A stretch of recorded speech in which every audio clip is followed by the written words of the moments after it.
How's it going, everybody? My name is Flemlo Raps, and today we get into it. All right, cue to Wayne.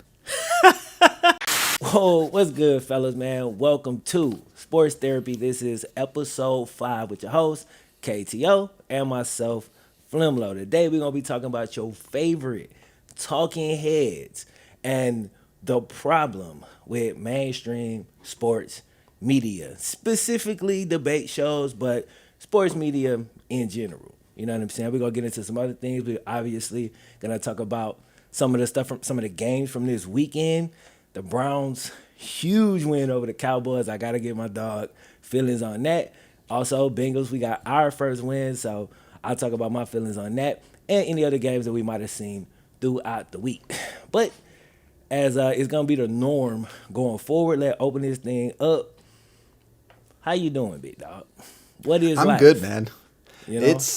It's been hectic. I've been very productive. I've been getting things done. I like to hear And yesterday after the Browns game, I just had to get my mind off it. We started cleaning out the garage because we're making a home gym. We're getting a platform. We're getting like the whole everything. And when I found out how much it was to get like plates and all the whole setup, dude, I lost it. Dude, that stuff is expensive, man. I know, because it's so funny you said that. I have been on that home gym shopping spree for like the It's last the move, man. 2 weeks. You know what I'm That's so saying? funny. So I've been all into like the platform again, like the horse style mats and everything, and setting it up. I haven't like started buying yet because I'm setting up to after we move. But it's just so funny you said that because Yeah. I'm on the same train of thought. I think it's the true move for anyone who wants to like maximize whatever they want to do. If you have the money, make your own home gym because you can get all the equipment that you need. I mean, there's certain things that people want, but it's like you get the platform, you can do all the Olympic lifts, you get a bike that you can warm up on, or you can go on a little jog or something, and then you just get little things here and there that you want to add, and it's like you can go in there whenever and do anything. That's the key. So yeah, and there's so much like potential. You can get whatever you want. Like I was telling you about my buddy who got that sauna, yeah. the indoor infrared sauna. Yeah. Dude, just seeing that, it's so sick. Yeah. But yeah, so getting that set up, and then actually I'm gonna say this, so I'll get it done by next week. But I'm gonna take a photo of my my office, and then I'm gonna put it on the podcast, so everyone can see how unorganized and bad it is because I'm putting together this like crazy new office setup. So yeah, it's been busy over here. That's what's So up, bro. That's how about you, man? Other than the home gym hype? Other than the home gym, which is amazingly exactly the same, the exact opposite. You remember what I told you the other week? I was going to take a few days off. Yeah. I did it. Oh my God, I was so bored, bro. Like, I ain't never been. You're not made for that. I'm not, bro. I'm just not built for it. I realized within like the first day, I was like, man, I want to do something productive so bad. Like I had to fight myself to not do nothing. And it honestly, I think I probably did need the mental reboot, but I felt like miserable. Like I feel way better when I'm constantly busy, but like when I have nothing to do, like after I go lift weights and play basketball, well, son's at school, wife's doing whatever she's doing, so they ain't been here till the evening anyway. So I might as well be working during all of that time up to that point. You know what I'm saying? Yeah, you only can video game yourself out so long before you're like, I need something else. It's like the classic line is, you can go to Hawaii and sit on the beach and sip on like martinis or whatever, but you're gonna get so bored of that if that was all you were doing that it would suck. Real talk.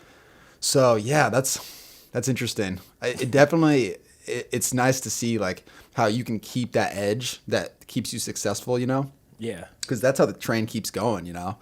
I've had struggles in the past where I get like comfortable with like, okay, I don't have to work too hard. I'll chill for a while. And then you get so comfortable in doing that. Even if you're bored, you're just like, I'll just play some more or whatever. Yeah. And that's tough to get out of. But I think right now, especially that football's back too, it's just, I think my motivation's at an all-time high to like continue to improve. Hell yeah. And I'm grateful for it, you know? Hell yeah. I think with the whole pandemic and everything, it's made me open my eyes to things I really want to do. And goals I want to go achieve.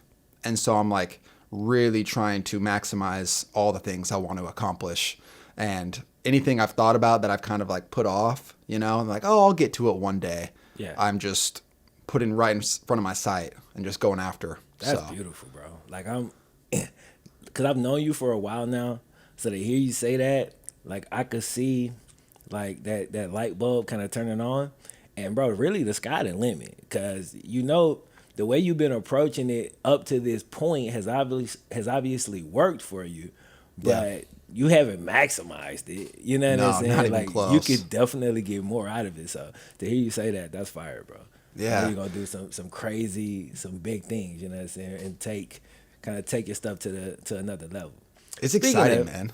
Speaking of, we'll roll into the main topic of today. The issue with mainstream sports media.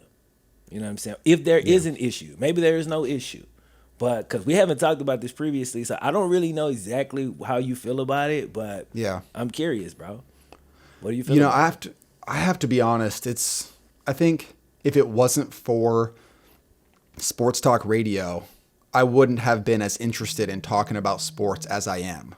So I grew up with my dad always having sports talk on 1350 KTIK, just local talk, the big heads, Jim Rome, Mike and Mike, Colin Coward when he had his morning show on ESPN. That was what I grew up on. Like I would be driving to school with that on more often than music. And so it just kind of created that narratives mindset, like the storylines, like really focusing on those type of things. Yeah. And it keeps like an edge to the sports where it's like when you're not paying attention that much, it does like keep you somewhat involved. Like you're like, oh, I know a little bit about this team. I know a little bit about that sport. I know a little bit of pieces here and there. So you can talk about it. It's good enough. Yeah. But as time's gone on and the more that I've kind of focused on just watching the games myself and developing my own opinions, I can't really watch mainstream shows or listening to those guys anymore because they are trying to do something that's literally impossible, which is pay attention to 32 teams in the NFL, 30 teams in the NBA, and whatever other sport they decide to cover. Right. And it's pretty much like people understand how it works now. They have all these people who do research for them, and then they just kind of parrot back information that they were told. Right. And it happens all the time where they are called out on stuff they don't know, but their skill sets are talking their way out of it in some sort of like weird generalities that you can't dispute. Yeah. And so debate shows are for pure entertainment, in my opinion. Yeah. If you like, let's say, Undisputed, I'm not going to say that you don't know anything about sports because they obviously know something, but you're in it just to hear those guys go after each other.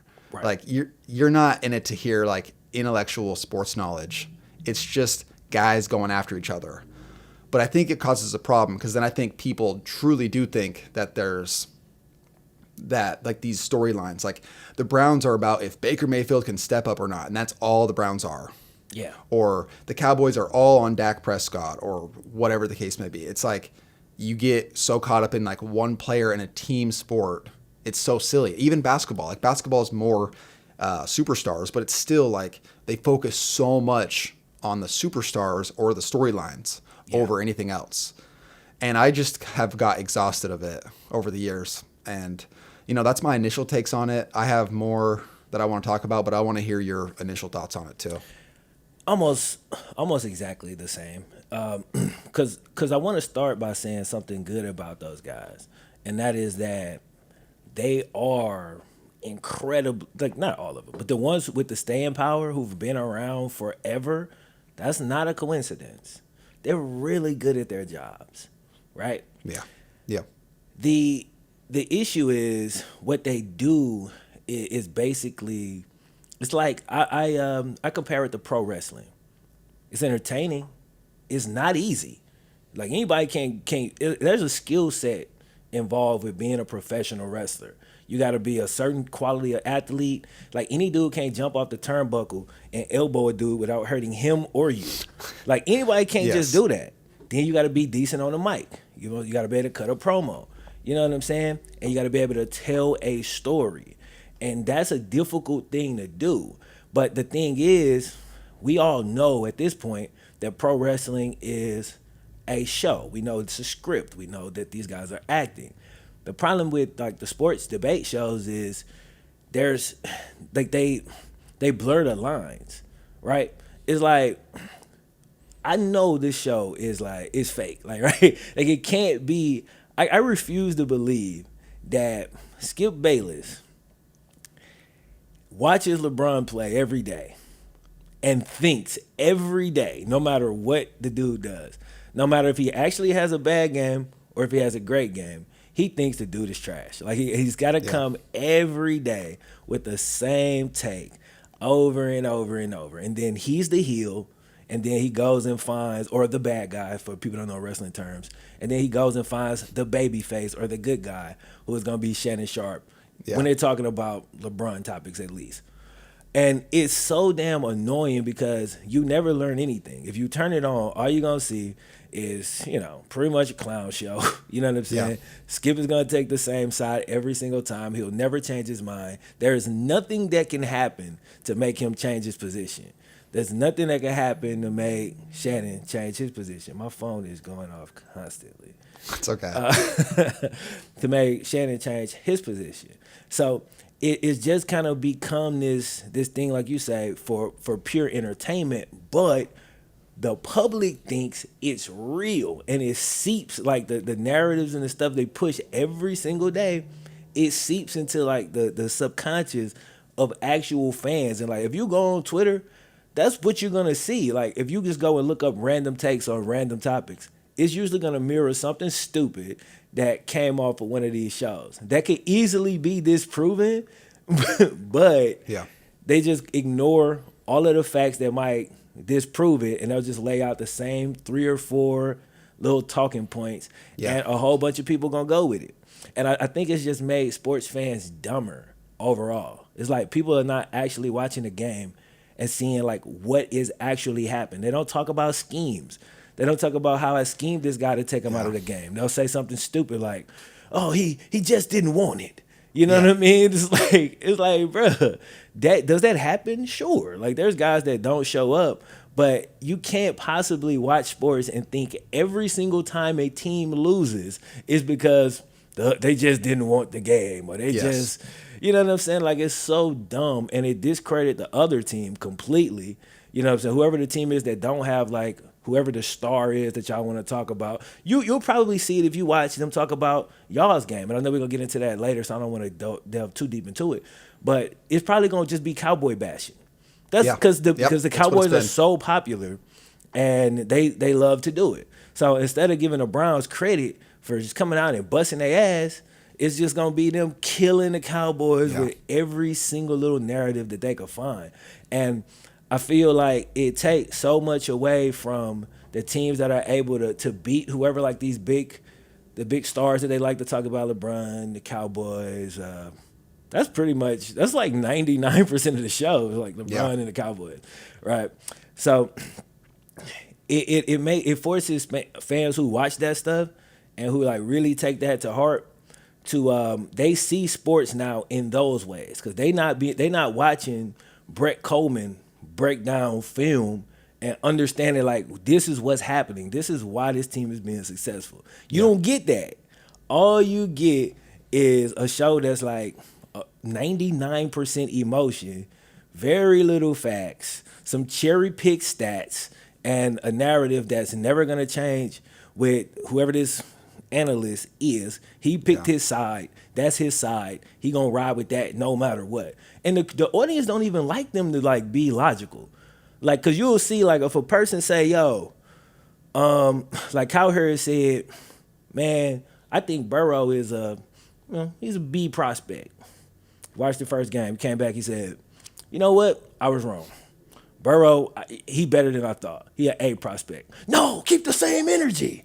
I'm like, bruh, y'all bastardizing that term. Keep the same energy, don't even go there. It's like, you know what I'm saying? It's like basically you want a person to say something and then ignore the literal evidence in front of them and just stick with whatever they said no matter what. And that in itself, like we're requesting stupidity. It's like we want stupidity. It's weird, bro. Yeah, I think Skip Bayless is the ultimate Twitter troll come to life. Yeah. He's just a talking nonsensical. It doesn't make sense. He knows it doesn't make sense, but he's going to say it because that's the expectation. Right. He has built a career, a very successful career out of trolling. Yeah. You know, the bandwagons that he's jumped on that have worked. It's obvious he's biggest for the LeBron trolling. Yeah. Like back in the day, it was like the Tebow hype. And and it's like, okay, what you said about stats, it made me think about the two aspects of football that I really dislike. Because I think they help the game's popularity, but they ruin the game's like the fans' understanding of the game. That's fantasy football and these sports debate shows. Because you get so caught up in these certain stats that's how good a certain player is. A player's greatness is based on how good he was statistically or whatever stat you want to pull up and say how good he is. I'm a victim of it. I've used it on multiple videos, I'll admit. It's the easy way out to explain a player how good they are. Oh, how good was he in that year? Oh, well, he had this many yards and this many touchdowns. It's like, that doesn't determine how good a player is or how good a team's system is. Like you said, breaking down schemes and all that stuff is a huge part of the game that I would say most football fans don't understand. And they just watch a running play and the guy get tackled and go, wow, that guy sucks. Can we call better plays? And it's like, I think there's a huge disconnect between the fans who are in the stands watching the game compared to what's actually happening on the field. And that's what kind of bothers me about going to games. I love the energy of stadiums. I love the atmosphere. But when I'm sitting around a bunch of dummies who are saying, holding, that's bullshit. There's no, like, acting like it doesn't happen just because they don't understand. Yeah. And that stuff really bothers me. I've played fantasy football. I listen to sports talk my whole life, but I think those two things kind of give casual fans, they sit back further into their casual chairs of, I just listen to these guys talk and watch my fantasy updates and, oh, Odell only had 20 yards this week. Why is he so bad? It's like, there's more to it. Yeah. So, yeah. I agree with you, bro. I agree with you. And I've changed my, I literally made this decision, I think yesterday, that like, I'm done. Like, I'm done with fantasy, bro. I'm done with it. And the reason I'm done with it is because I'm watching football. I get to talking to my boys about football. And all everybody is talking about is their fantasy team. And we said we wasn't going to do this, right? And when these conversations go, it always go to that every single time. And it's annoying as hell to me. I'm like, bro, like, are we watching the damn game, dog? Like, can we talk about what's happening in the game? Yeah. I don't care. Like, I don't care about the numbers. I don't even look at my fantasy team, bro. Like, I mean, I'll look at that shit like Monday, like after the game, did I win? You know, but I made a point this year to not be looking at my fantasy team every single few seconds. Like, nah, I'm gonna watch football, bro, because there's so much happening, like you said, it's just not reflected in fantasy. And I feel like fantasy there's pros and cons to everything, right? Yeah.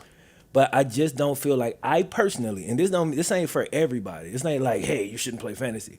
For me personally, I cannot balance it well enough to where I can appreciate football for football and not, and have my fantasy team down here. Yeah. Like, I can't seem to find that balance. So, yeah, I think this is going to be my last year. And then I'm just going to step out of it because it's kind of ruining the game for me. Yeah. You know what I'm saying? Personally. And I can't deal with it. You know what I'm saying? Where you are mentally right now with fantasy is where I'm at with Twitter. I thought Twitter was the perfect opportunity to be like, oh, I can talk during the games and hear fans' reactions to my things. Yeah. And so last season, and I think even the season before that, in the first few games of this year, I was, oh, what was that? Like, just tweeting during the games. Yeah. But I realized week 3, I decided I'm not going to tweet during the game. I'm not even going to look at Twitter. I actually deleted the app off my phone, and I just watched the game. And it was the most fun I'd had watching a game in like 2 years. Really? It was the most fun I had watching a game since Baker Mayfield's first game, which at the time I wasn't tweeting as well. I was just watching.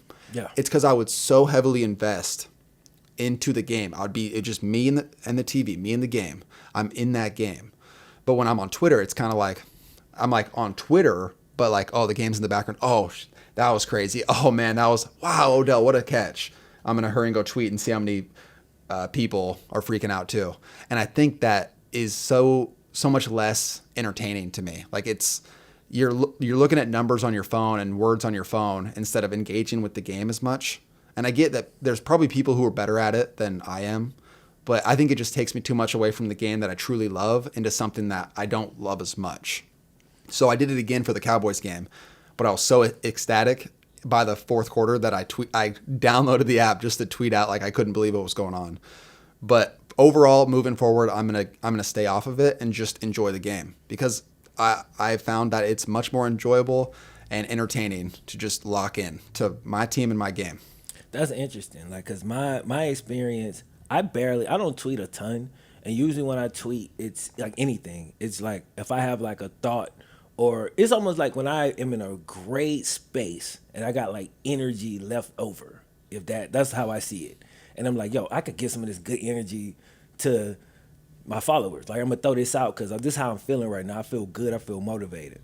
But during the game, that's the time where I let my hair down for the most part on Twitter, and I just tweet whatever. Like, I don't care for that 3 hours. I'm just a fan.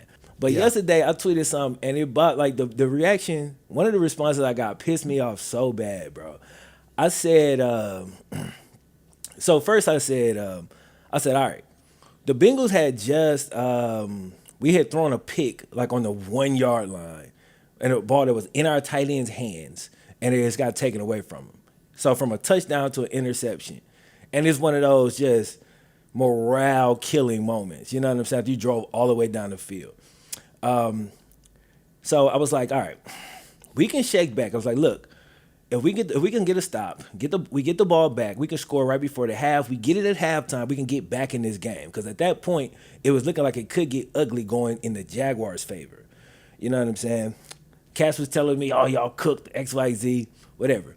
Next half, we get the ball back, we score, we get it to start the next half, we score again. Boom, we back in it, just like I said. I say, man, something like proud of my team's resilience. We fought back, something like that. You know, something like some dudes say it's the Jaguars. And yo, that shit made me so mad, because I was just like, yo, my team is obviously not very good. I'm not on here saying, yo, I'm not down to no other team. I'm not saying we finna win the Super Bowl. I just said we were resilient, we fought back. Like, what is it about cats on Twitter that they want to pull you down, bro, so bad? I'm like, dog, I didn't hurt nothing. What I said ain't had nothing to do with nobody else. This just a Bengals fan reacted to the game. Yeah. I didn't throw no shade. I didn't throw no shots. I ain't say nothing crazy, nothing out of pocket, nothing out of line. But this random dude who not even a Jaguars fan, he just saw fit to say, nah, he having too much fun. I want to try to take this from him. This man team won 2 games last year. Yeah. Like, they're in the lead in the game, from trying to get their first win of the season. I don't want him to have that satisfaction. And I was like, yo, you know what, bro? I just don't know what it is about people, and Twitter seems like to be where those type of people like to hang out a lot. Yeah. And so it's a weird thing, bro. Like, I don't understand it. I called the dude out on it. I wanted to say something way worse than what I said. I really wanted to I wanted to go crazy on him, but you know what I'm saying? It's Twitter, and I'm cognizant of what I put out there. Yeah. So I took it light. I just think you're too positive for Twitter. I think your intentions of like how you want people to be is not what Twitter is. Twitter is a place where people are so negative and they want to bring people down to their level because they're so miserable that, you know, that guy is simply just trying to pull you down, like you said. And that's the stuff that would bother me. Like, I would defend Blake Bortles. I never said that Blake Bortles was a star caliber quarterback, but I would just defend him back in the day. Like, hey, he could help them get to the Super Bowl. And I'd have this Twitter troll who would come after me over and over every time he'd throw an incompletion. And the problem with it was that I would let it bother me. It was like, I knew that it was some guy who just made this account just to bother me. Yeah. And it's working. Yeah. And so that's when I was like, that's when I first started going like, okay, why am I even associating myself with this. And so slowly over time, I've gotten to this point where it's like, I just don't think it's for me. I want to be positive, but I allow negative energy to suck me down. It's like trash talking. I always thought I was a good trash talker. No, I'm a terrible trash talker because it brings me down to the level of the competitor and then I get out of my game. Yeah. So I have learned in video games or playing and, going to the gym, just play my game and be a good teammate and I will play well and I will enjoy myself. As soon as I start talking and trying to get at the level of other people, it ruins my experience every time. And my brother's the same way. If he's listening to this, we will play games and get so upset because we'll start talking trash with the other team. Yeah. And it's just not worth it, man. I think there's some people who like that kind of stuff. It's just not me. I'm with you on that. I get pissed off too when people trash talk me because I don't trash talk other people. Like when I'm winning, I don't like go out of my way to rub it in your face. I'm just not that type of cat, bro. Like I'm really not. Unless now, if you was talking beforehand, that's different. You feel me? Because now I got a vendetta. But if I don't really know, if we ain't got no beef, like if I'm beating you, bro, I'll literally be giving you little tips and stuff. Like we just playing the damn game. Like I don't really take it. I don't take it that serious on that level. But if you gonna trash talk me, and I feel like I was being nice, and now you gonna kind of take my kindness for weakness, then that's when things are elevated. But to get back to what we was talking about, so do you think? Yeah. I guess you do think because you kind of already said this. So it feel like that Twitter culture, it kind of what drives like mainstream sports media. Yes. Yeah. I agree with that. I think that sports talk media and sports debate shows have gotten louder and more ridiculous as time's gone on. The hot take has always been a thing, right? Yeah. Hot, spicy takes. Yeah. I get it. But I think now it's not just hot takes. It's ridiculous takes that will just get the click because it's so ridiculous. Yeah. It'll be like, I can't even think of, it's like Baker Mayfield is Johnny Manziel, exactly like him. And it's like, people will still say that. And it's like the most ridiculous take. It's not even close to true. Yeah. Or anything. I mean, it's just like, I was watching shows today and just like how loud they are. They're like yelling. And it's like, they're just starting they're starting at that energy, which is, first of all, it's fake. It's just ridiculous. But they're like, the Cowboys are a joke. But they're like yelling at like, I am so sick of this team. They're not even a fan of the Cowboys. They're just like, I am so sick of this team. They can knock like, but it's like this fake loud energy that for some reason I think like, especially Twitter people and like maybe it's kids, but they just like, they see yelling and they're like, kids. Oh, this. Yeah. I like to think it's just kids. I know. We like to think that it's not just kids. But yeah, it's just like people like loud and annoying because that's like how it is in the parking lot before a game when everyone's drunk. They just want to see people acting ridiculous. Yeah. Like you said. And yeah, I think at one point in time when it's like I really liked morning sports talk radio because it would be like Colin Cowherd's energy I really like because he's not overly loud. He's not overly obnoxious. He has some crazy takes, but it's like his energy and how he talks, his flow and everything is just smooth, easy to listen to. You agree with me on we agree on all of this, because my least favorite sports analyst is Skip Bayless. My favorite sports analyst is Colin Cowherd, and I disagree with probably about, I don't want to say 50%, but a good bit of what Cowherd says. The thing is, like you say, his energy it's like there's a logical reason usually. Sometimes he just have like crazy out there takes. It happens, right? Yeah. But generally speaking, the logic the steps that he follows to get to his conclusion, I can follow. I'm like, okay, I see how he got to where he is. And I can follow that same logic. I just came to a different conclusion. When I watch Skip Bayless, there is no logic. Like it's 100% emotion. It's him just screaming random stuff, pretty much the same 7 stats that he's memorized. He's been screaming those things for 10 years. And he just keeps saying the same thing over and over. He never have an original thought. Like I literally, the only show I watch is Cowherd's show. I watch Cowherd's show mostly because I do disagree with a lot of his takes. But because he gives me his reasoning, it's like I feel like it's like I'm not a person that need to be in an echo chamber. You feel me? Like I don't mind a person disagreeing with me. I just need to know why. Like I like real debates, and I feel like most of like the American public has never really been exposed to what a real debate is. Like even our political debates are really parking lot arguments. They're not, like a debate is an intellectual discussion Yeah. about where we disagree. You know what Yeah. I'm saying? An argument is like, look, I'm pissed, you pissed. Let's just scream insults at each other. You know what I'm saying? Who can scream Yeah. the loudest? You feel me? Like that's an argument. And I'm not into arguments. You feel me? I'm into debates. But I don't know if do you think that people haven't been exposed to a real debate or people just have been exposed but aren't interested in a real debate? I think that the lowest common denominator of people, and we're going to use sports fans as this example, grow up in a way where they don't even understand the idea of a debate. Maybe they never learned how to properly communicate, and maybe that's the school system or their parents or whoever that is. Yeah. But they never learned how to properly have those kind of discussions. And so when you never learn that, you just kind of go back to what you know, which is everything I say is right, everything you say is wrong. Now, when we talk about something, we'll just both get louder and louder until whatever happens. So sports debate shows appeals to those kind of people by going, we have a good guy and we'll have a bad guy that has this stupid take that everyone will make fun of. Yeah. So like Max Kellerman, Skip Bayless, any of those guys, where they say something that's just outlandish, and then you have people call them out, and it's one of those like, oh, they got him.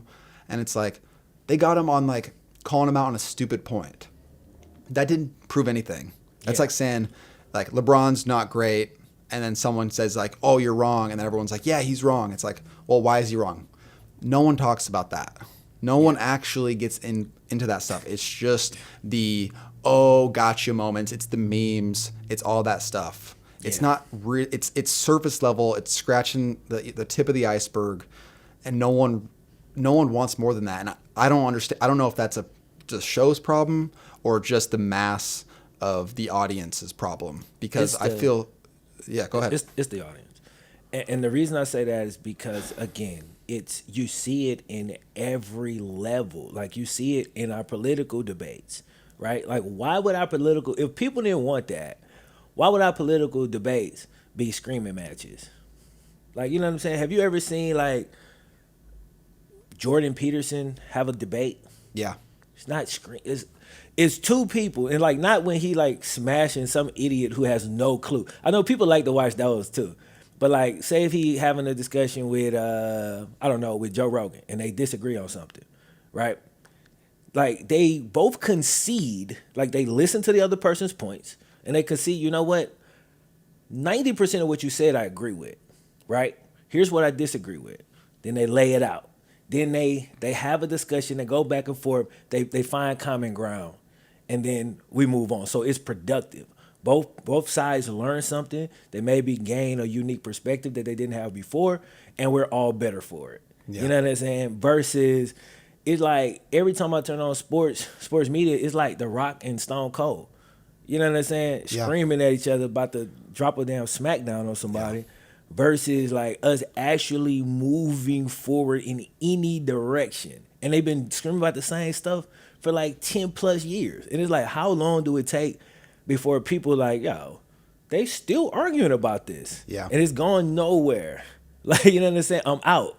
You feel me? That's why like the debate shows, bro, I'm not into them. And it's even worse. Like to me, the more people, the worse. Because the more people it is, the less time you actually have. And the less time you have, the more your take gotta be flaming hot to get any traction. Because you got like 30 seconds to talk before you get cut off. So you gotta throw out that hot take quick. There's no time for it to breathe. Like if you watch Kyle Harris' show, in the first segment, it's just him getting his thoughts off. Whether you think they cap, BS, or not, like you can get the full picture of what he's trying to say at the very least, and you can understand it. You know what I'm saying? Then he'll bring somebody on, like Nick Wright, to challenge what he said. And, a lot of times he'll get body slammed in those exchanges. Or if he bring Joel Klatt on and talk about college football, and I'm cool with that. Like, I got respect for Kyle Harry because I know he knows when Yeah. Clack comes on, he getting choke slam. He know that. Right? He know he can't beat this man in a college football I debate. love your wrestling. Yeah, I mean, I started Your there, so I'm references. just on it. Like, you know what I'm saying? But yeah, But he know he can't beat him, but he's cool with him coming on the show damn near every day. Like, you know what I'm saying? He come on there, he do his thing, and then we get another perspective as the audience. Like, I can appreciate that. I feel like that's good content. Whereas the majority of the show is the same two dudes every day arguing about the same two topics, you know what I'm saying? Yeah. And nobody ever changes their opinion about anything. Yeah. One of the last things I want to say about this, and it's kind of just an opinion about people, especially sports fans, is I don't think people express enough humility and enough, in this term, sportsmanship and respect for their opponent or for other people. I think those two things are so severely lacking in people's personalities that it's scary that people even can talk to each other. Like, you play a video game, a competitive game, and the amount of horrible energy that people expend towards each other is just sad. Yeah. And then sports fans, like, how much people want to bring each other down and say how bad your team sucks or how horrible this and that is. And, you know, even bringing your own team down, like I do it too. It's like the energy that we use.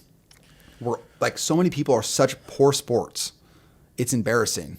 Yeah. Like you said, politically, it's like whoever loses, people are like losing their minds in the most absurd ways. Your sports team loses and you're like looking for people to scream at.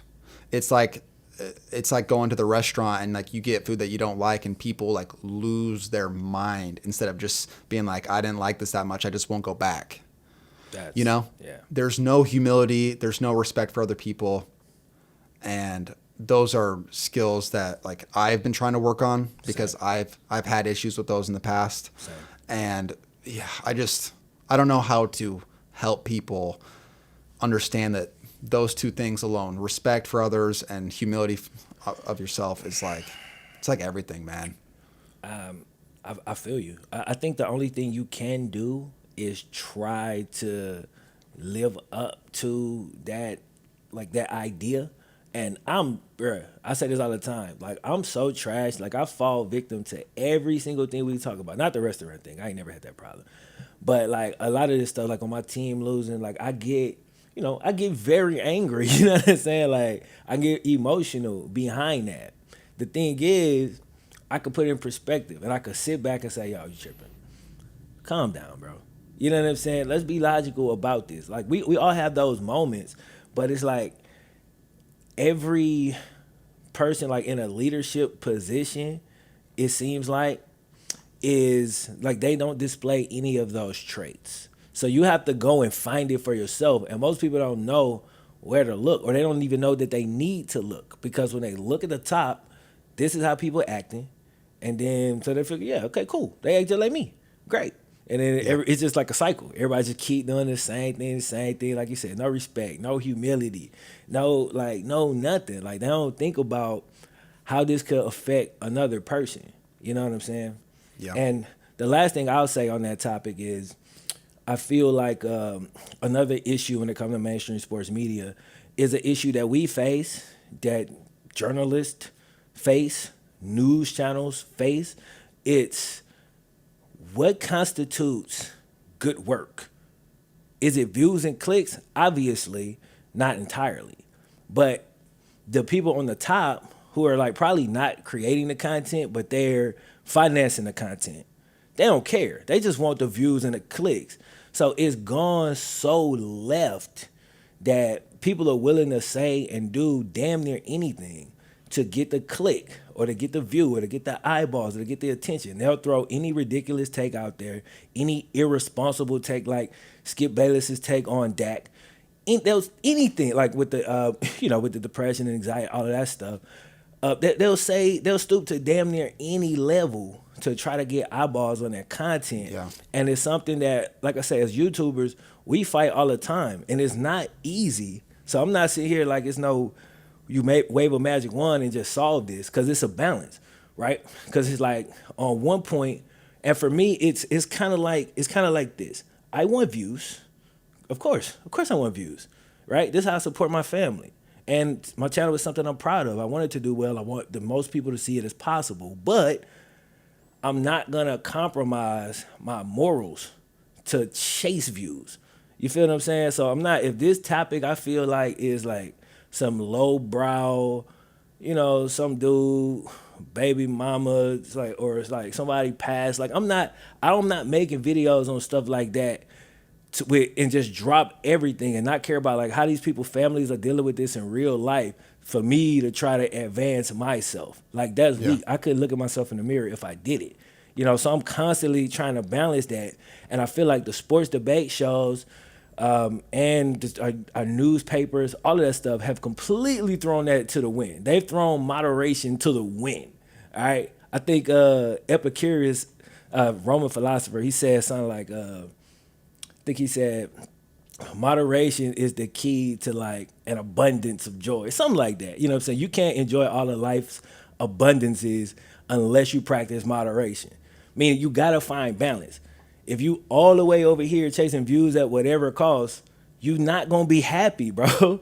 And if you way over here and not learning how to make good thumbnails and make good things that like promote your stuff, you're still not gonna be happy. You gotta find that balance in the middle where you making good content you could be proud of, that's like putting good energy out there in the world, and still good enough to at least get enough views to where you're gonna be able to support yourself and continue to grow. But it's just finding that balance. And you gotta always recalibrate yourself. You know what I'm saying? Like you gotta be constantly checking this. It's difficult. It's a difficult thing to do. Cause sometimes you're gonna find yourself too far over here. You gotta say, let me get right. Sometimes you're gonna find yourself with too, you feel me? You gotta try to stay in that middle. And it's hard. And it ain't sexy. And so people don't wanna hear that, but that's just what it is. It's a constant recalibration to find that balance. You know what I'm saying? And the sports media show, they all the way over here right now. They desperately need to recalibrate themselves and get some goddamn integrity with what they putting out. You feel me? That's how I feel. That was perfectly put, man. Honestly. That's my rant for today. Yeah, that was perfect. I think the only thing I can add to that, because I really like what you said about moderation. That's one of the things that my dad always talked to me and my siblings about and stuff. And on the flip side of that, like take away from the business, it's just like behavior patterns that you portray. Like if you're watching, just using sports as the example. Yeah. Like when I was watching sports debate shows, often waiting to like type in Browns and like wait for someone to say something good about them, and I'm doing that for hours a day, and it's like why am I doing that? And I like actually analyze why I'm doing these behaviors, why I want to hear people say good things about whatever it is. And so I think I learned over time that it's like when I was caring so much about what other people had to say, I wasn't developing anything on my own. So I wasn't developing any sort of opinions. I would just wait for the talking heads to say something positive, which looking back is so silly because they don't even know anything. They just look at box charts, the box score, and see the stats and go like, yeah, it looks like Baker Mayfield's improving. His completion percentage is crazy. It's like they didn't even watch the game. Yeah. And so, yeah, that's all I have to add to that. All right, we'll leave that right there. You know what I'm saying? Maybe we'll pick back up on that topic in a show down the road somewhere. But right now, bro, I want to talk about this because I'm happy as hell for y'all, bro, and y'all look damn good. What's up with them Browns, bro? Like y'all just took it to America's team, bro. How you feeling about that? Dude, I mean, honestly, I was ecstatic for all of yesterday. Yeah. Like, oh man, I was like, when it was 41-14, I kept like every time it would go to commercial break and it would show the score, I'd be going to my girlfriend like, do you see this? Do you see the score? This has never happened. Yeah. It's the Cowboys. Right. This doesn't happen. Right. And so, I was freaking out about it. It was so exciting. And then obviously the fourth quarter happened. And I think it's a good thing that the Cowboys almost came back and won because I think that I think if you go into a locker room and you just blew out America's team, a team you haven't beaten 20 plus years, 25 years before I was born, it's crazy. Damn. But yeah, so you hear all these good things, you go in the locker room and it's like you're feeling good. you can get like it's what happened to the Browns last year. They played the Ravens. The Ravens were the talk of the town, and they blew them out. Yeah. They shut down Lamar Jackson. They got their asses kicked for weeks after that. It was embarrassing. Yeah. So, I think when they saw what just happened to them in the fourth quarter, it was like, whoa, what just happened? What was that? And so emotionally, I think it's a good thing because then it's like tighten the screws. Let's get ready for this next game. Like anything can happen, even if we're up by four scores. Like, are you kidding me? But to talk about the game, man, I mean, everyone's going to be bashing the Cowboys, and rightfully so. I thought that their defense was one of the worst defenses I've ever seen. But the Browns have figured it out. They've figured it out a formula. Yeah. I'm not going to say that I don't know how far it's going to take them yet, but they have figured something out that's special. Yeah. That identity, man. It is 3 games in a row when their back was against the wall and it was put up or shut up. Like, I'm getting chills right now thinking about it because this has never happened in 3 games in a row where it was like crunch time, make a play. It's a 3rd and long. Baker, make a pass. We got to do something, and it happened. 3 games in a row, and it's like, whew. I watched 1 and 31. I watched Deshaun Kaiser throw interceptions in overtime. I watched Josh McCown do helicopter touchdown and get stripped. I watched all this bullshit to see this materializing right now, and it feels so damn good. Yeah. Because this hasn't happened. Some of the stats, man, putting up 49 points in a game, 3 straight games of 30-plus points for the first time since the 60s. Damn. That's 60s. Crazy, bro. So, man, I'm living it up a little bit. I think the first 2 games, it was the Bengals, who are obviously, like, you guys are struggling a little bit. Yeah. And then Washington, like, they're struggling too. So it's like, this was the game where I was like, all right, let's see what we are. Real talk. And they proved it, man. They proved that they got something going. Yeah. So I'm excited. I don't really need to say anything else right now. I'll say this, man. Like, I'm happy for, like, all the real Browns fans, you know what I'm saying? Like yourself, like my boy Q on YouTube. You know what I'm saying? And all the real Brown fans out there, bro. Like, I'm happy for y'all, bro, because I saw y'all riding. You know what I'm saying? I saw y'all riding when the Browns was terrible. It was a laughing stock. They was getting killed. Like, everybody was dropping Browns punchlines. Yeah. You know what I'm saying? Everyone's favorite. Yeah. And so now, for y'all to be, in a good position, y'all done won 3 straight games. Like you said, y'all dropped 30 points in 3 straight games for the first time since the 60s. Like, to see all of that kind of come to fruition for y'all, bro, like, all the real Brown, not the bandwagon cats, you feel me? Yeah. Like, y'all, I ain't got no love for y'all. But, but all the real Brown fan, bro, like, I'm happy for y'all, bro, because y'all deserve it. Y'all stuck with y'all team, and that ain't an easy thing to do. Y'all saw some dark days. Like, y'all was in the dark ages for a while. So to be coming out of that now, like, y'all deserve it, bro. Like, be happy, you know what I'm saying? Y'all just came off a huge win. Obviously, early in the season, we only 4 games in. But to this point in the season, y'all have played great. Y'all bounced back from that ugly Ravens loss. And honestly, the way y'all been playing, the way the Ravens been playing, y'all next matchup, we don't know what that's gonna look like. Like, you know what I'm saying? Like, we don't know what that's gonna look like. Like, that could go a completely different way than that first game of the season. So y'all putting everything together. Y'all got a nice little scheme. Chubb did just get hurt. I don't know what the news is on that. I haven't seen it. I saw it this morning. Do you want to know or no? How bad is it? Potentially 6 weeks. That's bad, man. It's not good. It's not good. I don't know what y'all next. Oh, we can never have a win. We can never just have it. Yeah, I should have said that. Oh my I feel gosh. bad, No, that's not you. I mean, it's the situation. Yeah. Did you, when you said Q, were you shouting out Quincy? Yeah. Is that Quincy Carrier? Quincy. Anyone who watches him, that's the guy to go to for Browns analysts. Like, I don't even want to try to break down the game because he's got it. So yeah.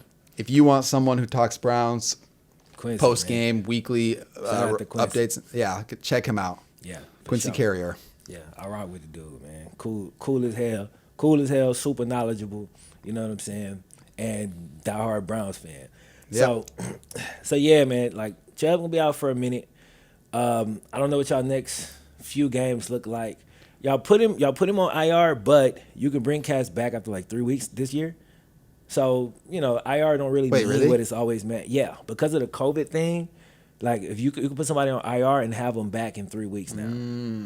So that's why you're seeing more players go on IR. And why Michael Thomas completely messed over the Saints by not going on IR when they was trying to put him on IR. Like, bro, you Yeah. have a high ankle sprain. You're going to be out at least 3 weeks, if not 4, 5, or 6. Yeah. But, whatever. So What- So that's why I say it's like, Yeah. it's not good news, but it's not like the worst news ever. And that who the hell is that other back y'all had? The dude with the locks. That was Are you talking about Hunt? Not Hunt. The dude behind Hunt. Dearness Johnson, man. He looked Poor man's good, Kamara. bro. he looked good, bro. Like No, he was I didn't killing see it, the man. whole game. I saw like I said, I had it on in a small box on this big, this huge screen. You've seen this ridiculous screen I got. Yeah. Yeah, it's like it's bigger than the frame of this game. It's so wide. But I had it up like over there while my game was on. So commercials, stuff like that, change of possessions. I'm looking over to see what's happening. And I was like, yo, who the hell is that dude? That dude look good, man. Hey, I you know know the Cowboys why? defense ain't great, and y'all line is really good, but yo, he looked good. Oh my gosh. Oh, you know why? Why?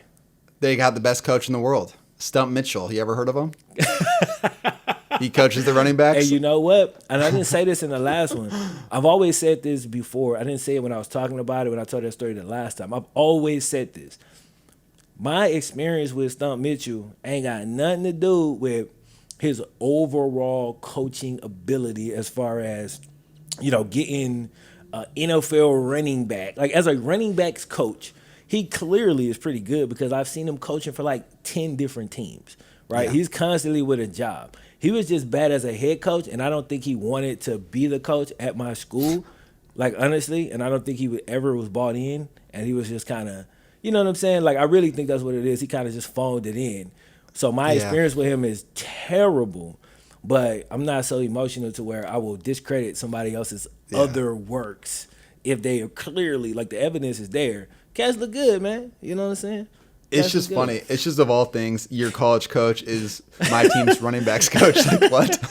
Like, what are That's the just odds? so random. The odds. And my experience with him is terrible. You know what I'm Yes. saying? I got no Yeah. love for the dude, but I do have respect for him as a running back coach. See, you're a good guy. You always give people the positive light. Man, I just try to be honest. That's really what I try to do. I try my best to just be honest about every, you know what I'm saying? Like, I ain't got to like a person. Just because I don't like somebody don't mean they're not good at their job. Like, I Yeah. think people that can't separate the two actually annoy the hell out of me, to be honest. Like, you gotta separate it, you know what I'm saying? All right, so I think it's a good time to turn it over. You got a sick-looking jersey on. Dude, that You know what orange I'm is saying? popping. You know what I'm saying? Hello. If I can not mess up my whole setup right there. The burrow. You probably can't see Oh, the whole man, that thing. jersey's I can't nice, get all dude. the way turned. You feel me? I got the Joe Burrow, the orange. You feel me? I got the black one. We got the white one. The I got, locks look, with it, too. Looks You good. feel me? It Got the- blends. The lock sitting right. You know what I'm saying? Nobody said that, bro. Like, nobody even caught that. I was like, yo, this is kind of subtle. Yeah, but it's- this, no, this it's is dope. Bengals colors. People don't know that. This is Bengals. This Bengals right here, bro. I'm true to this. But Dope, man. yeah, man. I love it. Thank you, bro. We got our first win yesterday, and for Big people, win. I guess I gotta address this first. I don't want to hear nothing. Yo, it's the Jags, bruh. Do y'all realize the Jaguars coming into that game had more wins than we did? We had none. They had one out of what, 3 games? Yeah. Yeah, 1 in 3 games. So they were a better team than we were. So this is a damn near upset. You feel me? But man, I thought my team played. We was having a hard time shaking just that bad energy, and I think I've been guilty of that. Like, sometimes I put that bad energy out there because I'm always like, something's gonna go wrong. And I'm only like that with the Bengals because I've seen it so much, and I feel like I've inherited some of that, and I got to get that off me, bro. Because that ain't me. I ain't even built like that. And we shook back in the second half, and things started to go our way, man. Because like I said, in the first half, we had a touchdown called back for holding, and then we had to kick a field goal. And then we had one where Joe Burrow throws it to the tight end, it goes through his hands, bounces off his helmet, ends up in his arms. But the linebacker, Miles Jack, managed to take it away before they hit the ground. Freak play. Yeah. Unbelievable play. It was like on the 1, by the way. Like when this happened, you know what I'm saying? So to come back from that, and then because we had a lot go wrong in that game, but we were a better team, and it felt so good to see that, like, we are better than someone. You know what I'm saying? Like seeing us on the field was like, yo, even though everything didn't go our way, we made a lot of mistakes in the first half. It was evident that we were a lot better than these cats, because regardless of all of that, we still ended up winning relatively comfortably. You know what I'm saying? So I was proud of my guys. We played well. The protection is the biggest. That was the biggest thing. We didn't have Myles Garrett. We didn't have Joey Bosa and Melvin Ingram coming off the edge. We finally played a regular-ass team, and no sacks. We win. So, there it was, man. Feel hella good. We won 2 games all of last year. So we've got half the wins we had last year already, and that feels amazing. Plus, I think I said it on this show. I was like, yo, if we lose to the Eagles and to the Jaguars, we could go 0-16. And we could, easily we could have, because them the worst 2 teams we was going to play. And next, you know who we play next week? The Ravens. Oh.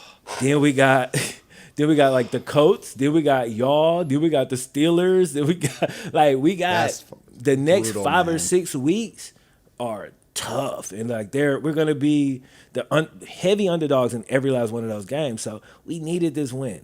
So it was a big one, and just the morale for my players, bro. Because I think about what they go through. Like every damn day, they go to work. I know they work their ass off. They put everything in. They watch film. They go to practice. They spend all these hours, and then they get out there on the field, and things don't really go their way. And I got to be better at this myself. I got to put out good energy for these cats, because they putting in the work, bro, and it don't always go their way. But I can't be on Twitter having a damn meltdown. Not that they give a damn what I say, but just just putting it. I'm just saying, just putting it out there though, like in the universe, like just put some love out there. Like maybe when they do look up their name one day when they go, like I know they look at that stuff. They definitely look at it. Trust me, I know. I had a player hit me right after the game. Matter of fact, you know what I'm saying. But so, just putting better energy out there, man. But it's a good day for Bengals fans, man. Enjoy. We got our first dub, and I'm happy about it. Bro, I'm happy for you. And this is what I love about football. It doesn't matter what state of, where your team's at and where they're moving along in the journey. It doesn't matter if there's a Super Bowl contender, what their playoff, potential looks like. Yeah. On a weekly basis, a win is a win, and you can enjoy it. You get a whole week. You get a whole week to enjoy it. It's beautiful, man. Yeah. So that's dope. So good. So damn good. We'll see what happens with the Steelers. I mean, this Ravens game, I have no idea what to expect. It's gonna be tough. Yeah, it's a tough game. For sure. It's a really tough game. For sure. I don't even know what to ask you. I didn't get to watch the game, so obviously we play at the same time. So. I'll say this: the Ravens, and again, I think they had a down week. I thought they'd play better against Washington, and they won by 2 touchdowns. A down week, right? But I just expected them to destroy Washington, and the reason is because Chase Young wasn't playing, okay, and Haskins is having some problems. I saw how he played against the Browns, and I was like, yo, you know what I'm saying? I didn't watch their game either, so I don't know all the ins and outs of everything that happened. But I have a friend who's a Ravens fan, and he was disappointed in how they played. Put it like that. And I will say that, I mean, I don't expect us to win, but I think we're a better team than Washington without Chase Young. With Chase Young, I don't know.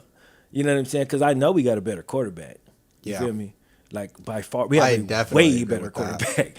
You know what I'm saying? So I think that kind of gives us that helps us out. Maybe we get a couple guys back from injury, but you never know. One thing I will say, I feel like we've been using AJ Green the wrong way, and I don't blame the coaches for that, because when he left, he was an X receiver. I don't know if he can be a productive X anymore, unless he's still got some nagging injuries that we don't know about, and that's possible. But I can't really blame it on rust anymore. It's been 4 weeks now. It's been 4 whole games, and so I think he could still be a really good, productive player. But the way we're asking him to win, I just don't know if that's something that he could do consistently anymore. We're asking him to just go up against the number one corner and just win by being AJ Green. Like, we're not scheming him at all. Look, we're going 4 and 5 wide. I feel like instead of always having him in X, let's get him in some of these slot spots, kind of get him going. Kind of like how Larry Fitzgerald's career progressed, where he started to get in the slot and, you know what I'm saying, go up against some linebackers and some safeties and stuff like that. I feel like we should probably do that with AJ, because we get nothing from AJ right now, and I know he have more than nothing to offer us. You know what I'm saying? So I know he doing everything he can do to shake back, and I know he disappointed probably in the way he's performed. He happy we won, but he haven't performed well, and I know he expect more out of himself. But I just feel like the coaches need to help him out a little bit and stop just asking him to go out there and just be AJ Green of old, right? Yeah. Like, he been in the league for a long time, and he coming off injuries, and he's not the same player he was. But I think he can still be an effective player. You know what I'm saying? We just gotta. We gotta use him. We gotta utilize him in different ways. You know what I'm saying? Yeah. I didn't watch a lot of LSU games with Burrow other than like some of the big ones, like the very end. Yeah. But who was he throwing to, like, big receiver? Like, did he have like a number one target that he had attacked with? Jamar Chase, who's still there. He's a shorter guy, but super explosive, a beast. He's gonna be the number one receiver in this draft probably. And he had Justin Jefferson, who is come on. He's playing for Minnesota right now. Last 2 weeks, over 100 yards receiving as a rookie. Like, beast. 4'3", 6'2", beast. Dogs. Yeah. Yeah. If there was one, sorry. Go ahead. I just gotta give love to some of my players real quick. My bad. Go ahead. Joe Mixon. Oh my God, this man went crazy. He had a great game. He did. And I didn't think he was gonna play, man, because he was in the hospital the night before. He had like some random chest injury that popped up, and he was like doubtful until like an hour before the game. He played and went off. He finally had a good. I thought he'd have a good game against the Jags because it's the worst defense we've played yet, and he was gonna have a. And it's not him; it's the line was gonna be able to win up front to give him some room to do something. Yeah. And that happened. He went crazy. TB, Tyler Boyd, he's been our number one receiver for the last 2 or 3 years now. Continues to be that, even though he was a slot guy. Continues to be that. And he's been that go-to target for Joe Burrow. And our rookie T. Higgins is making strides, bro. Every week I'm seeing 1 or 2 plays from this dude where I'm like, yo, we got us one. You know what I'm saying? I still don't know if he's going to be like a high tier 1 or like more of a high tier 2 receiver. I'm not sure yet. I need to see a little bit more. But, I just wanted to show some love to those cats because they balled out. You know what I'm saying? Now it makes me want to do the same thing. Have you, dude, they're saying, this is Cleveland talk right now, but they're saying what LeBron James did for the chase down block is what Myles Garrett's doing for the strip sack. Dude, 3 games in a row, game-breaking strip sack. And his one yesterday, it was just like he destroyed the right tackle. And just like Dak had like a second before he got there. Damn. It was, but every week it's like, it's coming. At some point, he's going to get around that edge and strip sack him. And it's so beautiful to watch because it feels like it'll happen every game. That's how good it feels right now. It might. He got a huge one against us too, where we were trying to have some hope in that game when we stopped y'all on the 1, and he got that big strip stack that put y'all right back on the 1. You know what I'm saying? Yeah, dude, going in. Yeah, it's the big momentum shift of yesterday's game where it was like, oh man, the Cowboys are going to just drive down every possession, to all of a sudden the Browns score off that, and then another turnover score off that, and all of a sudden it was like a totally different game than it was like 3 minutes before. Yeah. And Myles has done that. He's a game-breaking player, and that's why he is worthy of the contract, the number 1 pick, and everything. So I'm just happy about that. But I got a lot of love for Myles Garrett too. Yeah, I'm glad to see him shake back after that incident last year. Yeah, I hope that doesn't overshadow his legacy too much, because honestly, it shouldn't, because no, it won't. I won't let it, goddammit. I'm not Steelers standing fans. for that. You feel me? I ain't gonna stand for it. You know what I'm saying? Man, even Steelers fans, bro, they know. They know that dude they had back there at quarterback is a sucker, bro. Like Yeah. he just is, bro. Like, you know what I'm saying? And the Yeah. situation, Myles Garrett was wrong. I made a video about this. He was wrong for Yeah. sure. He shouldn't have did that. But, you know what I'm saying? I can see how it escalated so quickly. Yeah. You know, the last player I want to talk about is a good way to wrap the media thing too. Just bring it back. Okay. OBJ. Did you see the highlights from the game? Yeah. I saw OBJ going crazy, bro. Going stupid. I know he's like the co-owner of the Dallas Cowboys along with Jerry Jones. I get that. But, dude, I think it's coming around. I think they are figuring out how to use this guy. They know where to find him. And I always felt like this day could come, but how impatient we are as fans, you expect them to be clicking on all cylinders game one. And it's like, it was OBJ. It's the game-breaking receiver from New York. You expect him to be what he was right away. And he was injured all last year. Yeah. And, you know, Baker had his struggles last year, and the offense was just, dude, the offense is night and day different. It's like not even funny. Yeah. But just that reverse he had at the end of the game, I haven't lost my shit like that. Like, I was like screaming because I was like, he should have got tackled. Huge play. He should have got tackled like 10 yards in the backfield. Yeah. Like Alden Smith, who's been playing great, was right there. He read it. He pulled him back. OBJ goes 15 yards back. Yeah. And wraps around and makes the most improbable play. His quickness off his cuts is, I forgot how good he was. I knew he was fast. Dude, the problem was I got so caught up in that he was going to be like the 15-yard dig route and, you know, a deep ball game, like, you know, 2 a game or something. But, dude, just seeing his speed in the open field was one of the most beautiful things on the that I saw in a football game in a while. And, you know, every time he got tackled, they would do like the slow motion, like where the camera would go on him. And he was like smiling the whole game. Like he was having a good time. But the thing is, he's been like that all season. He has been like that. He blocks downfield. He plays physical. He's a team guy. He always goes up to the guy who scores a touchdown. It's like, you know, he's a team guy. I truly believe that. But I think that we have started to believe that he wasn't because of how the media twisted his narrative.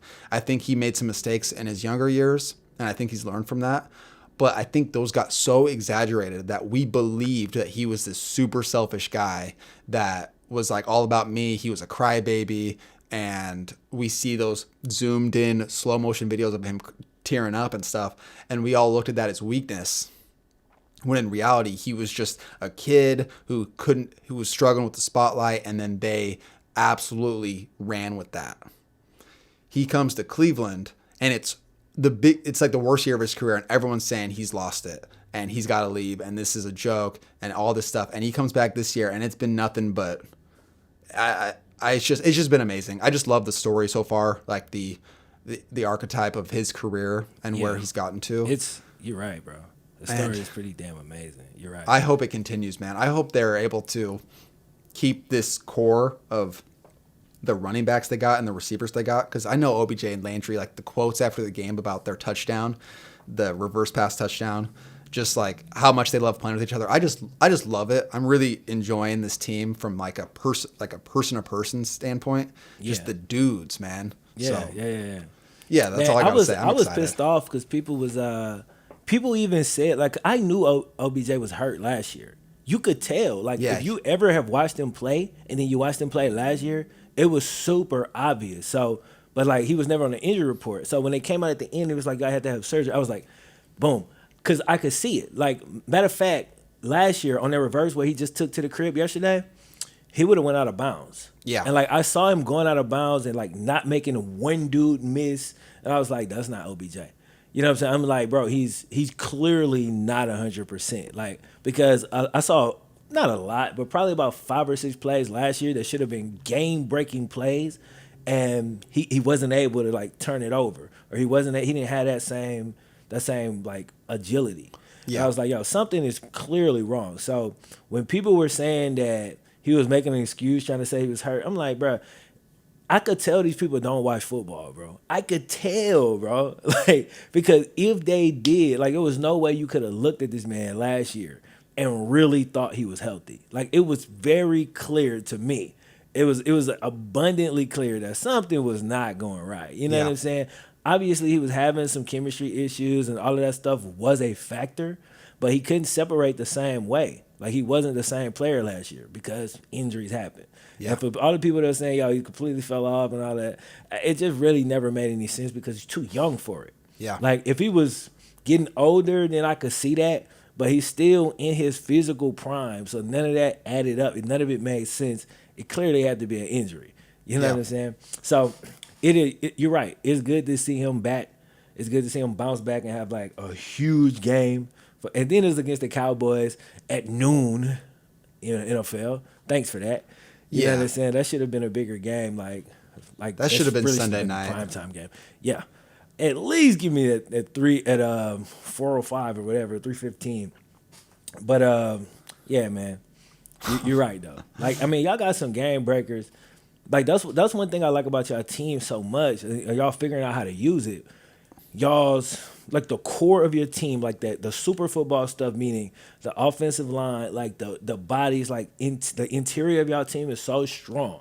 Yeah. But then y'all also got Odell. Like, so y'all run game is so cold, but when y'all go to y'all play action, like most teams like that, when they go to their play action, they might have some fast dude that's, a speed deep threat. Y'all got Odell Beckham.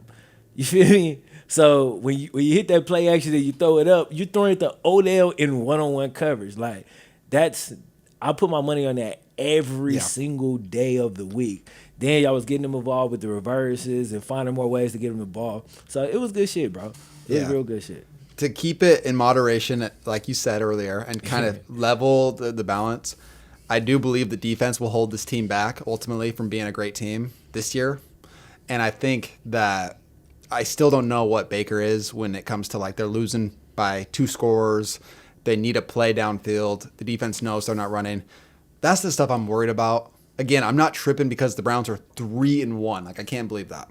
Yeah. But that's just the stuff that, like, I'm looking towards in the future. That's like, I don't know. I don't know what's going to happen. And so, yeah, that's my questions moving forward. Just what they're made of. What else are they made of already? I get that. All right, man. Anything else you want to talk about? I didn't watch many games, but I did watch the last part of the Sunday night game, and it's just a quick thing. The level of play difference between backups and starters, just specifically quarterbacks, is so interesting because the Niners had their backup starting the game, right? Because Jimmy G was out, but he got pulled because he threw the worst pick six I have ever seen in my life. Did you see it? I didn't see the pick six. I only saw bits and pieces of that game.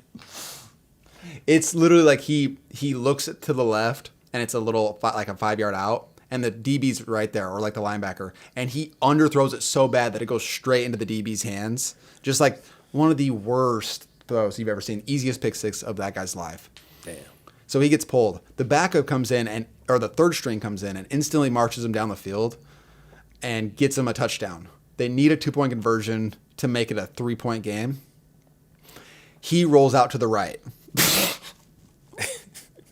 He rolls out to the right, and he has a walk-in touchdown if he just runs in, walk in. But he does a no-look to George Kittle, no-look pass. And George Kittle, it gets like disrupted and dropped because there's like the DBs on him. Damn. So not only did he not take the walk-in touchdown, he went for like a highlight reel play where he no-look passes it to George Kittle. It doesn't work. Of course, Philadelphia punts it. They get one more chance. They get down in field goal range, but now they can't kick the field goal. They have to go for the end zone because they're down by 5 instead of 3, and they don't get it. And so I'm just going like, man, the differences between like backups and starters and like these other guys, it's like knowing just like game moments. Like any quarterback who has like ability to play in the NFL can make the throws. Like a lot of the throws, 90% of the throws, the check downs, the reads, like the slant route, the dig route. But it comes down to like game like breaking moments, like when you have to do something, when you have to make a play. And it's like, I think that's really the huge separation of those guys. And Yeah. I feel like it just displayed itself so well at the end of that game. I feel bad for Niners fans in the sense that's like, you just saw that and you're like, if you were at quarterback, you would have like rolled out to the right and it would have been like you're 2 feet from the end zone. All you have to do is like just run in. Yeah. But you I mean, don't do it's that. like the ability to process information under pressure. Like that's I think what separates a lot of these cats. You know what I'm Yeah. saying? Because like I feel like if he was watching that game, he'll call that 100 times out of 100. But him being in that situation, he got his mind made up. Yo, Kittle's my guy. He's probably gone to him because Kittle had a big game, I know. So he probably went to him a billion times before that. He's already predetermined. And I saw it, on matter of fact, I saw the touchdown, or I don't know how many he threw, but one of the touchdowns he threw to Kittle, it was so predetermined. Like, people don't be seeing that type of stuff. Yeah. Like, all they see is, yo, he just threw a touchdown. He's great. And I'm like, nah. That was his first read. It happened to be there to, like, the best tight end in the league. Yes, he's going to throw a touchdown. But the second is not there, and he got to make a decision, that's when you really going to see. Can he make the decision quick enough and then execute and throw an accurate enough pass to get it there or run it in, like you said? And, of course, he doesn't. He completely melts down, goes with what he decided he was going to do before he ever – like, when they called the play, he was throwing that thing to George Kittle no matter what. And that's what you saw. You know what I'm saying? Yeah. And that's what he did, and boom, there's the L. You know what I'm saying? I saw that too many times with guys like Deshaun Kaiser, so I can't feel too bad. But I do feel bad. You see it all the time with bad quarterbacks. And, like, if that bad quarterback has, like, a strong arm, people would think that quarterback is really good. And then you figure out over time, like, oh, okay, yeah, he's bad. You know what I'm saying? Yeah. But I think people can't really distinguish between, like, a guy who can't go between his reads. Sometimes Yeah. the first read is just there. And if it's there, he's going to have a great day. If it's not there, he's going to have a bad day. Dude, everyone's so bad with just ball watching and from that like side camera that we all see that everyone doesn't no one understands quarterbacks. Like Yeah. a lot of us really don't, like, we don't get it. We can see Patrick Mahomes obviously is very talented because he's doing crazy things. Yeah. And we can see Lamar Jackson making crazy plays and like Aaron Rodgers' arm's incredible. Yeah. But other than seeing completions, you know, and just like touchdowns, like most people have zero idea how good a quarterback is. If you had to ask a guy to like determine what this quarterback was good at and bad at with no random talking heads, like most people would not be able to even say anything. Yeah. Really. And what happens is if you call that quarterback out after a win or after a good game or a good play, people assume you are just hating on the guy, and they don't. It's like judging a quarterback is hard as hell. First, Yeah. like, you know what I'm saying? It's very difficult. We've all, I'm sure, said some quarterback was going to be trash who was great, and some quarterback was going to be great who was trash. Like, everybody's guilty of that. It's not easy, but it's like sometimes you can just tell. Like, if you watch a guy enough, like I watched Andy Dalton enough to know, like, yo, he's solid, bro. But like, Yeah. y'all overrate, like, you know, some Bengals fan overrate him because of like the good times that he did have, but they don't understand like all the limitations and all the things that he can't do are really holding us back. Yeah. You know what I'm saying? And so, Yeah. anyway, It's I good. guess we'll wrap up right here, man. Thank y'all. This has been episode 5, right? Episode Yeah. 5 of Sports Therapy. I hope y'all enjoyed it. This conversation just kind of flowed where it flowed, and I hope y'all flowed with us, man. If you're watching this on YouTube, make sure y'all subscribe, like the podcast. If you're listening on Apple Music, Google Podcasts, Spotify, or any other place, you know what I'm saying, leave us a rating. We definitely appreciate it. We're going to catch y'all next week. Same time, Tuesdays. We'll catch y'all then. Peace. So yeah. Yes, sir.